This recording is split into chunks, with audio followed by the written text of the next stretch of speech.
Hi guys, welcome to Vidya physics YouTube channel. स्वागत है आप सभी का विद्या फिजिक्स चैनल पे। तो आइए आज की क्लास में हम लोग अपने टॉपिक को आगे की ओर बढ़ाते हैं। तो आज की क्लास का हम लोग का टॉपिक है प्रकाश का प्रवर्तन यानी रिफ्लेक्शन ऑफ लाइट। तो आइए देखते हैं रिफ्लेक्शन ऑफ लाइट के बारे में। तो देखते हैं किसी चिकने या चमकीले सतह से सतह से सतह से टकरा कर अपने मार्ग में वापस लौट जाना प्रकाश का प्रवर्तन कहलाता है। यानी प्रकाश का किसी चिकने या चमकीले सतह से टकरा कर अपने मार्ग में वापस लौट जाना प्रकाश का प्रवर्तन कहलाता है। तो आइए देखते हैं प्रकाश प्रवर्तन के नियम।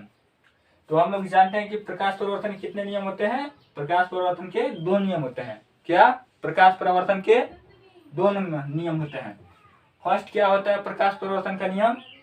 देखिए, आपतित किरण यानी आपतित किरण, परावर्तित किरण तथा आपतन बिंदु पर अभिलंब। क्या? आपतन बिंदु पर अभिलंब तीनों एक ही तल में होते हैं। और सेकंड जो नियम है हमारा प्रकाश परिवर्तन के नियम, वो है आपतन कोण तथा प्रवर्तन कोण का मान एक दूसरे का बराबर होता है। क्या? आपतन कोण का मान प्रवर्तन कोण के मान के बराबर होता है। यानी आपतन कोण का जितना मान होगा उतना ही प्रवर्तन कोण का मान होगा। तो आइए ऑल ओवर एक बार हम लोग और प्रकाश परिवर्तन के नियम देखते हैं। प्रकाश परिवर्तन के नियम यानी रिफ्लेक्शन ऑफ लाइट। तो हम लोग समझेंगे प्रकाश किरण का, ये प्रकाश किरण हुआ, प्रकाश किरण का किसी चिकने या चमकीले सतह से, ये चिकने या चमकीला सतह हुआ, चिकने या चमकीले सतह से टकरा कर, प्रकाश किरण का चिकने चमकीले सतह से टकरा कर अपने मार्ग में वापस लौट जाना प्रकाश का प्रवर्तन कहलाता है। और प्रकाश परिवर्तन के नियम देखते हैं। प्रकाश परिवर्तन के दो नियम होते हैं। क्या? प्रकाश परिवर्तन के दो नियम होते हैं। फर्स्ट नियम, आपतित किरण, परावर्तित किरण तथा आपतन बिंदु पर अभिलंब तीनों एक ही तल में होते हैं। ठीक। और नेक्स्ट नियम जो सेकंड नियम है हम लोग का, आपतन कोण का मान परावर्तन कोण के मान के बराबर होता है। तो आशा करता हूँ आप लोग को ये समझ में आ गया होगा। आइए हम लोग नेक्स्ट टॉपिक की ओर आगे बढ़ते हैं। अब हम लोग का टॉपिक है आपतित किरण किसे कहते हैं। तो हम लोग समझ रहे कि समतल से टकराने वाली प्रकाश किरण को, ये समतल हुआ, तो समतल से टकराने वाली प्रकाश किरण को आपतित किरण कहते हैं। और नेक्स्ट जो हमारा है परावर्तित किरण यानी परावर्तित किरण। तो हम लोग समझें कि समतल से टकरा कर अपने मार्ग में वापस लौट जाने वाले प्रकाश किरण को परावर्तित किरण कहते हैं। क्या कहते हैं? परावर्तित किरण। और नेक्स्ट जो हमारा टॉपिक है अभिलंब समझते हैं। तो आपतित किरण तथा प्रवर्तित किरण को लंबवत समद्विभाजित समान भागों में बांटने वाली रेखा, ऊर्ध्वाधर रेखा को अभिलंब कहते हैं। ओके, तो आप लोगों को ये अच्छे से समझ में आ गया होगा। ठीक। ओके, तो आप उसे नोट कर लिए होंगे। तो आइए हम लोग अपने नेक्स्ट टॉपिक की ओर मूव करते हैं। तो हम लोग का नेक्स्ट टॉपिक है प्रतिबिंब। तो आइए हम लोग समझते हैं प्रतिबिंब।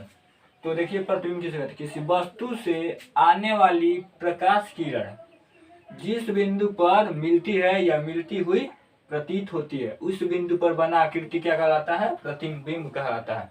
क्या? किसी वस्तु से आने वाली प्रकाश किरण जिस बिंदु पर मिलती है या मिलती हुई प्रतीत होती है,